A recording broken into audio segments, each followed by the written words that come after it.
Paz do Senhor, meus irmãos, paz do Senhor, minhas irmãs, mais uma vez juntos, agora com a lição de número 11, Lucas Atos, o modelo pentecostal para hoje.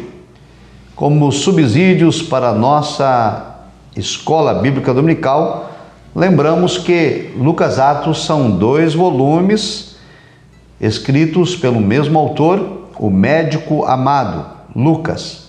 Os relatos são escritos a partir de premissas históricas e teológicas. Assim sendo, é importante destacar que Lucas é tanto historiador como teólogo. Desse modo, além da dimensão histórica, a obra lucana também tem uma dimensão didática e teológica. Essas narrativas servem de modelo para o comportamento cristão e a vida da igreja em todos os tempos. A lição se divide em 3 tópicos. O tópico 1, o Evangelho de Lucas, o Espírito Santo no ministério de Cristo. O tópico de número 2, Atos dos Apóstolos, o Espírito Santo no ministério da igreja.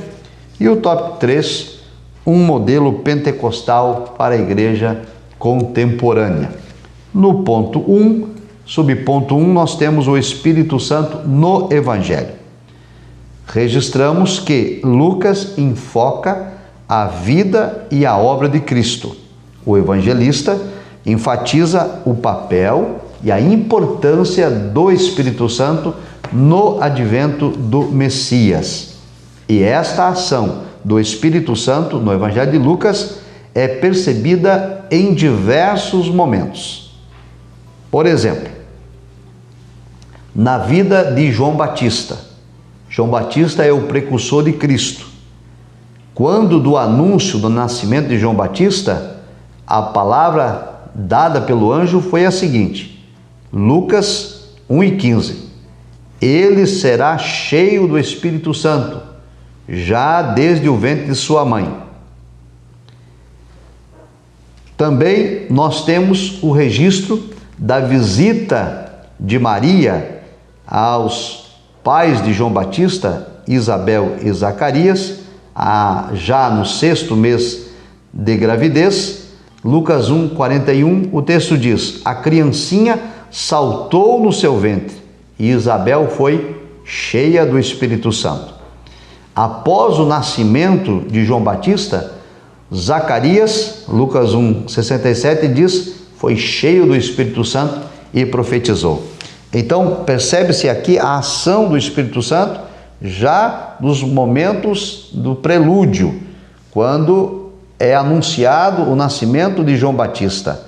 É dito claramente que João Batista será cheio do Espírito Santo.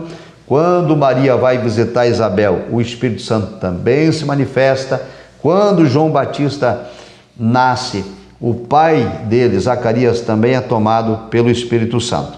E agora, no que diz respeito a Cristo, o anúncio da concepção virginal de Maria, Lucas associa o poder do Espírito Santo e a presença de Deus. No vocabulário empregado pelo evangelista Lucas, percebe-se aqui a presença da Trindade. Lucas 1:35 diz o seguinte, descerá sobre ti o Espírito Santo e a virtude do Altíssimo te cobrirá com a tua sombra. Pelo que também o santo que de ti há de nascer será chamado Filho de Deus.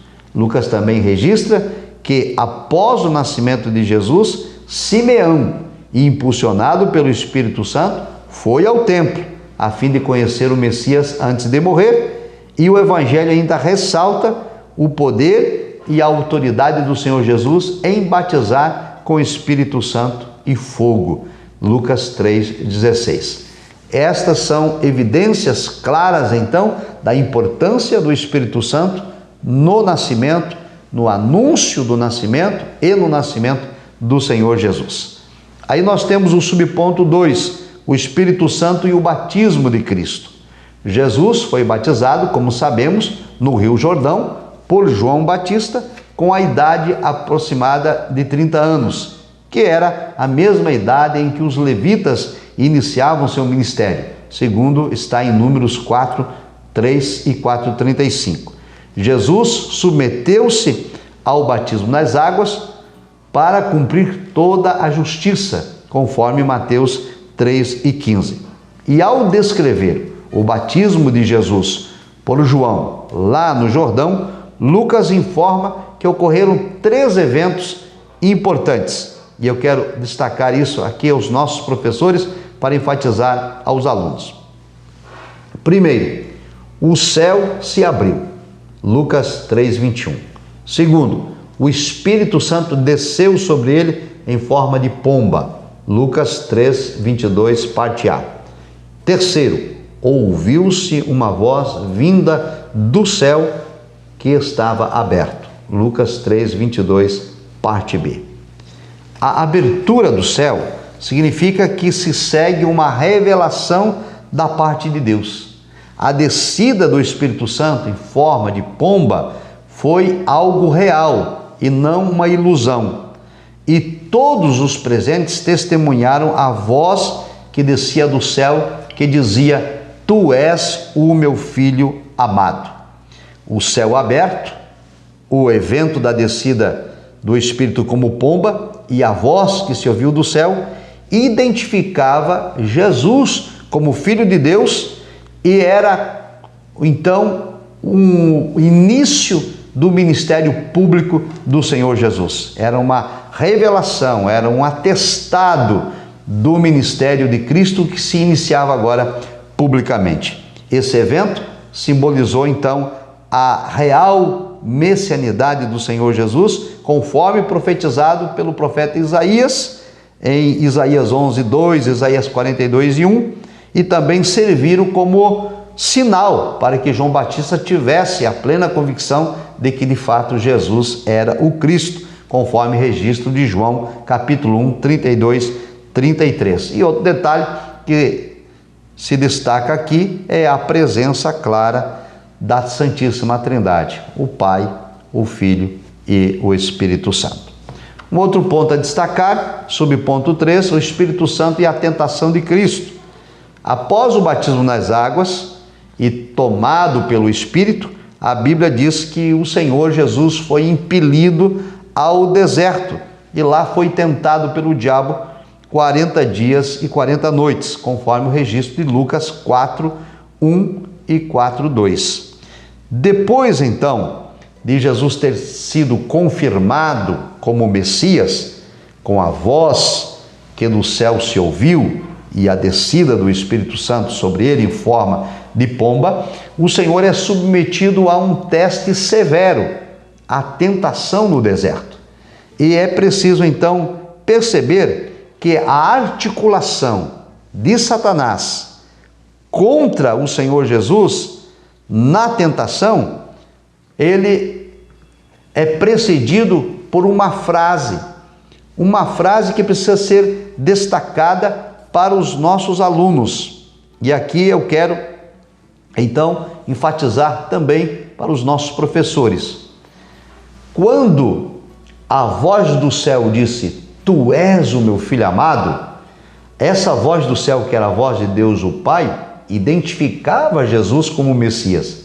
E os irmãos precisam destacar isso para os alunos, que na hora da tentação, o diabo provoca Cristo e o submete a um teste de fidelidade, dizendo assim: se tu és o Filho de Deus, como a voz do céu disse, transforma essas pedras em pães. E outra vez: se tu és o Filho de Deus, como a voz do céu disse, joga-te daqui para baixo, porque os anjos vão te proteger.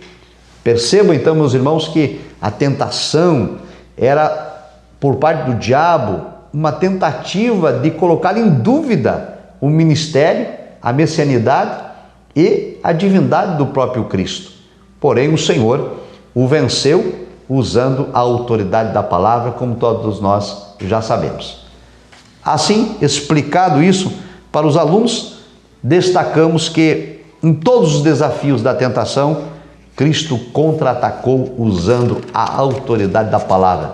Está escrito, e o que está escrito é o que vale, e não o sugestionamento de Satanás. A vitória, então, do Senhor Jesus sobre a tentação no deserto demonstra que ele estava capacitado para cumprir o seu ministério, Cristo venceu o diabo pelo poder do Espírito e pelo poder da palavra. O outro subponto fala sobre o Espírito Santo e a missão de Cristo. Vencida a tentação no deserto, Jesus voltou para a Galileia, conduzido e impelido pelo Espírito. Lucas 4:14. Aqui é outra vez importante pontuar a ação do Espírito Santo no ministério de Jesus. Ele foi conduzido ao deserto pelo Espírito. Ele retornou do deserto conduzido pelo Espírito. Lucas informa que, depois de ministrar em alguns lugares, o Espírito dirigiu o Senhor Jesus a Nazaré. Lucas 4:15 e 16.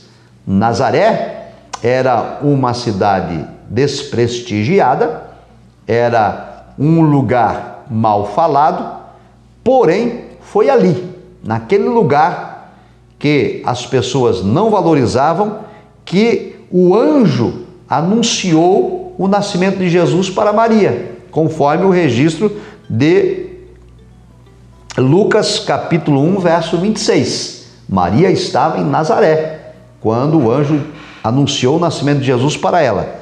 Ali em Nazaré também foi o lugar onde Jesus foi criado e por isso identificado como Nazareno, conforme Mateus 2:23. E aqui é importante destacar isso também, prezados professores, aos nossos alunos. Foi na cidade de Nazaré, na sinagoga de Nazaré, que o Senhor Jesus, depois da tentação do deserto, se apresentou no dia de sábado, se assentou e abriu o livro da lei e foi-lhe entregue, nesse caso, o livro do profeta Isaías, e ele fez a seguinte leitura: o Espírito do Senhor é sobre mim. E a partir dali, então, ficou publicamente declarado que o ministério de Jesus estava cheio do Espírito Santo. Assim, eu quero destacar isso. Ao desenrolar o rolo do profeta Isaías, ele leu essa passagem e, ao terminar a leitura, ele se assentou no lugar do orador, a congregação ficou olhando para ele, e então o Senhor passou a explicar o texto e disse: hoje cumpriu-se essa escritura.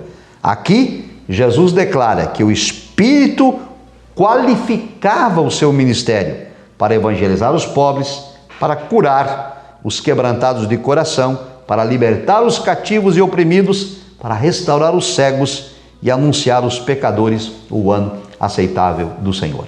Percebam então, prezados professores, professoras, superintendentes, a importância da ação do Espírito Santo na vida e no ministério do Senhor Jesus. Enfatizem e destaquem isso aos seus alunos. Vamos agora ao ponto 2. Atos dos Apóstolos, o Espírito Santo no ministério da igreja. O Espírito Santo em Atos, subponto 1. Ao concluir o Evangelho de Lucas, o autor, ele registra as palavras do Senhor Jesus em Lucas 24:49, quando Cristo instruiu os discípulos a ficarem em Jerusalém até serem revestidos de poder. Desse modo, após o Senhor Jesus ter sido elevado aos céus, conforme o registro bíblico, o livro de Atos dá prosseguimento à narrativa do Espírito Santo, agora atuando na vida da igreja.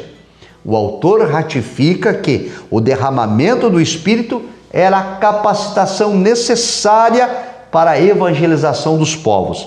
É importante ler isso para os alunos. Atos 1:8, e diz: recebereis a virtude do Espírito Santo e ser-me-eis testemunhas, tanto em Jerusalém como em Judeia, Samaria e confins da terra. Essa atribuição de testemunhar de Cristo em Jerusalém, Judeia, Samaria e confins da terra não poderia ser executada pelos discípulos por mero esforço humano. Eles precisavam aguardar o derramamento do Espírito Santo.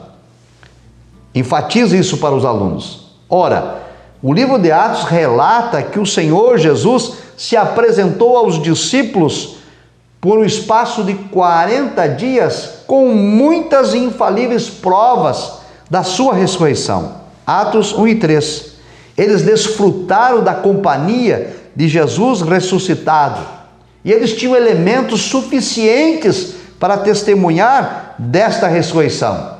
Mas Cristo os alertou, os exortou e deixou claro que não fizessem isso até que fossem revestidos de poder. Veja então a importância da unção, da virtude do Espírito Santo na obra da evangelização. E por causa dessa ordem de Cristo, então, cerca de 120 discípulos voltaram a Jerusalém e aguardaram a descida do Espírito Santo. Atos registra que a descida do Espírito Santo inaugura a igreja. E aqui há um debate teológico. Alguns dizem que a igreja foi inaugurada quando Cristo foi crucificado, outros dizem que a igreja foi inaugurada quando Cristo ressuscitou, outros dizem que a igreja foi inaugurada quando o Senhor voltou aos céus, mas o texto bíblico diz que a igreja foi inaugurada com a descida do Espírito Santo. Ali dá-se o início oficial da igreja do Senhor Jesus. É claro que a igreja foi eleita por Deus em Cristo antes da fundação do mundo. Ela já tinha sido pelo Senhor programada lá atrás, mas ela tem a sua inauguração oficial aqui no Pentecostes com a descida do Espírito Santo. E é o que vemos agora no subponto 2, a promessa cumprida no Pentecostes.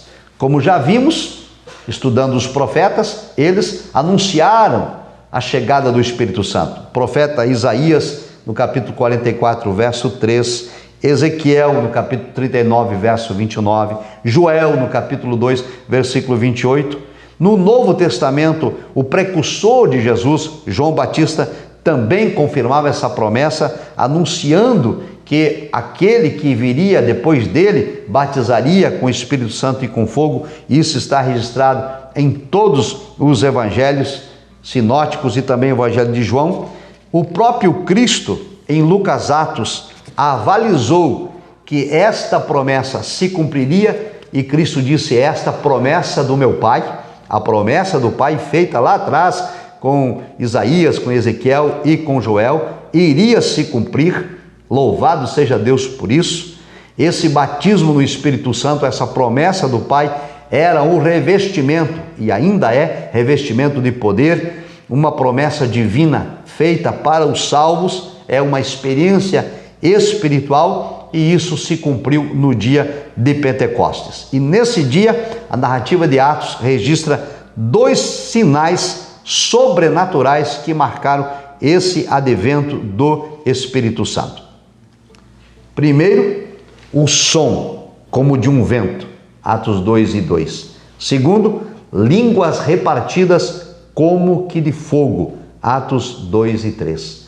A nossa declaração de fé das assembleias diz o seguinte: eram sinais particulares, que não se repetiram posteriormente nos demais batismos do Espírito Santo, pois se tratava de um evento solene e único que se repetiria nos demais registros dos Atos dos Apóstolos, seria somente o falar em outras línguas. Portanto, o advento, a descida do Espírito Santo, tem 2 elementos que não se repetem: o som como de um vento e as línguas repartidas como que de fogo. Porém, o falar noutras línguas vai se repetir em todos os demais eventos e registros do batismo com o Espírito Santo na história da igreja primitiva. Assim, nós temos agora o subponto 3, a expansão da igreja primitiva.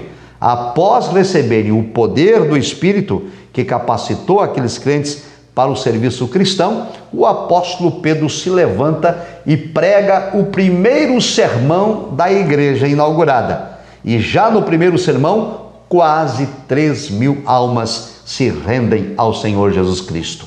Dias depois, Pedro e João vão ao templo, à hora nona, para a oração. e ao adentrarem, eles são usados pelo Espírito de Deus a curar um homem coxo de 40 anos de idade. E ao ministrarem a palavra de Deus, a multidão que ali estava curiosa para saber o que havia acontecido, a Escritura diz que agora quase 5.000 almas se convertem ao Senhor Jesus. O sinal miraculoso da demonstração do poder de Deus na cura daquele coxo fez com que a igreja se multiplicasse. Assim, despertou, infelizmente, inveja nas autoridades judaicas constituídas e os apóstolos foram proibidos de pregar o nome de Cristo. Mais tarde, eles foram lançados na prisão pública, mas de modo sobrenatural, o anjo do Senhor os libertou. Os religiosos, enfurecidos, apedrejaram Estevão em praça pública, e a violência contra a igreja foi tão grande que todos foram expulsos de Jerusalém, exceto os apóstolos. Mas essa expulsão de Jerusalém tinha um propósito divino. Os que foram dispersos foram cumprir a missão dada por Deus, evangelizar na Judéia, na Samaria e até os confins da terra. Desse modo, o mover do Espírito agiu de modo sobrenatural na vida das pessoas e também alcançou o mundo gentílico. Na casa de Cornélio, enquanto Pedro pregava, o Espírito Santo desceu sobre eles e falaram também noutras línguas. Anos depois, Deus também vai levantar o apóstolo Paulo, que cheio do Espírito vai ser o missionário, o apóstolo dos gentios, levando as almas ao conhecimento da verdade e à regeneração em Jesus Cristo. Portanto, o Espírito Santo tem papel preponderante no anúncio do nascimento do precursor, João Batista, no anúncio do nascimento do Cristo, o Messias, no início do ministério do Senhor Jesus e na continuidade da ação da igreja na terra por obra do Espírito Santo de Deus. Desse modo, prezados professores e professoras e superintendentes, destaquem aos alunos que o modelo de Atos dos Apóstolos é o modelo para a igreja nos dias atuais. E é isso que vemos agora no ponto 3. Subponto 1, o revestimento de poder. Esse batismo no Espírito Santo, que é a capacitação espiritual da parte de Deus para a operação miraculosa, para a pregação do Evangelho. O Espírito Santo que dinamiza a nossa vida para o serviço cristão. O Espírito Santo que capacita o corpo de Cristo, a igreja, de pregar o Evangelho. Esta promessa, ela está em vigor, está disponível para todo crente que crê em Jesus Cristo como Senhor e Salvador da sua vida. Esta mensagem, o apóstolo Pedro ensina ali ao término do sermão, respondendo aos seus interlocutores. Ele disse que esta promessa estará disponível a todos os salvos, em todas as épocas, independente da idade, do sexo ou da classe social. É o que está em Atos 2, 38, 39. Também, como agora nesses 110 anos de história das Assembleias de Deus, a CPAD fez esta campanha da promessa. A promessa diz respeito a vós e aos vossos filhos, falando sobre esta contemporaneidade, essa atualidade do batismo no Espírito Santo. E a Bíblia Sagrada diz no livro de Atos que a experiência do batismo no Espírito Santo pode ocorrer junto ou após a regeneração. Entre os samaritanos, por exemplo, o revestimento de poder aconteceu depois da conversão, segundo Atos 8, 15 a 17. Na casa de Cornélio, a experiência aconteceu simultâneo ao ato de regeneração. Atos 10, 44, 46. Eles receberam a Cristo, foram regenerados e imediatamente batizados com o Espírito Santo.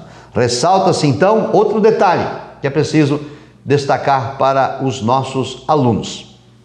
Prezado professor, ressalte que no Pentecostes os discípulos receberam o revestimento de poder.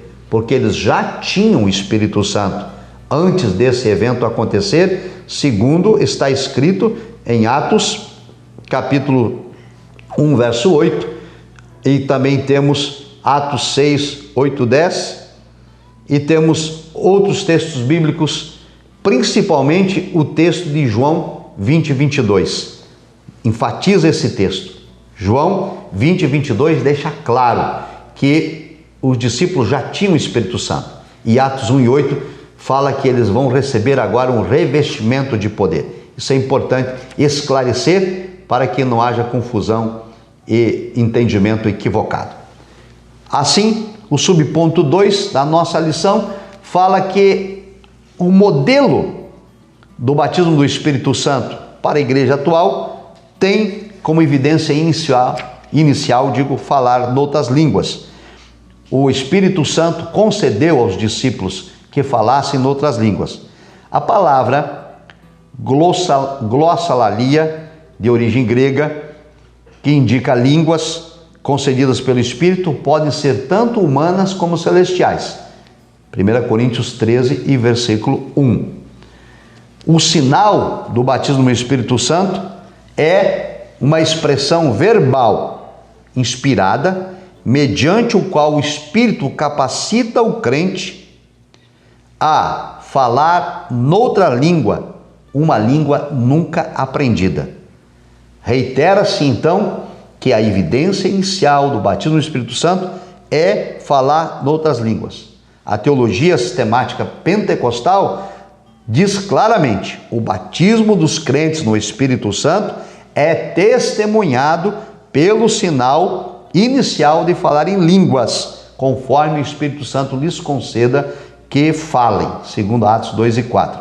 Então, nessa assertiva, prezado professor e professora, é preciso reafirmar aos nossos alunos que a evidência do batismo no Espírito Santo, a evidência inicial, a evidência física é falar em outras línguas. Nenhuma outra evidência pode ser atestada com o batismo no Espírito Santo. Por fim, nós temos a plenitude do Espírito Santo como modelo para a igreja odierna, para a igreja pentecostal. Ratifica-se então que a experiência do batismo no Espírito Santo não ficou restrita ao tempo dos apóstolos. A promessa não era exclusiva aos judeus ou a seus descendentes, mas alcança a todos quantos responderem ao chamado divino, inclusive os gentios. Por isso, nós adotamos esse modelo para a igreja cristã, porque é um modelo bíblico. De outro lado, soma-se também ao revestimento de poder a necessidade de desenvolvermos o fruto do Espírito, conforme Gálatas 5:22. O fruto do Espírito se relaciona com o crescimento espiritual e com o desenvolvimento do caráter do cristão. Refere-se à vida nova em Cristo, o nosso modo de andar, de proceder e de agir como cristãos cheios do Espírito Santo. A plenitude, portanto, do Espírito Santo em nós compreende o batismo no Espírito Santo, com a evidência inicial de falar em outras línguas, as manifestações espirituais dos dons, quais são a profecia, as curas, os sonhos, os prodígios, os sinais, as maravilhas, e o fruto do Espírito, que compreende o amor, a alegria, a paz, a bondade, a longanimidade, a benignidade, a temperança, que é o domínio próprio. Esse é o modelo bíblico para a igreja, a ação do Espírito Santo na vida do cristão, transformando, guiando, orientando e conduzindo.